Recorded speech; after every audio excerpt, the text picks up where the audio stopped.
ఏం వంట చేస్తున్నావు మమ్మీ? పరోటా కాలుతాను. ఆకలి అవుతుంది నాకు. అగో అన్నం అయింది, కూర అయింది, తిను కదా. ఈ రెండు పరోటాలు కాల్చినాక తిందువట. ఇవి ఒకటి వేసుకొని కొంచెం అన్నం పెట్టుకొని తిందువట. వాడేడు తమ్ముడేడు? బయటికి పోయిండు.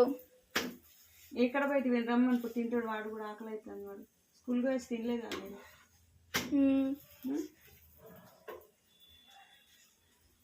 ఇగో అన్నం అయింది చూడు. ఇదే వేడి వేడి అన్నం అయింది. చికెన్ కర్రీయా? చికెన్ కాలు మీద మూత పెట్టు. ఇంకో పరోటా కాలుస్తాను చూడు. ఇగో అయింది, తిను. ఇక వేడి వేడి తింటా. ఓకేనా ఫ్రెండ్స్? ఇగో పరోటాలు కాలుస్తున్నా, నేను కూడా తినాలి. మళ్ళీ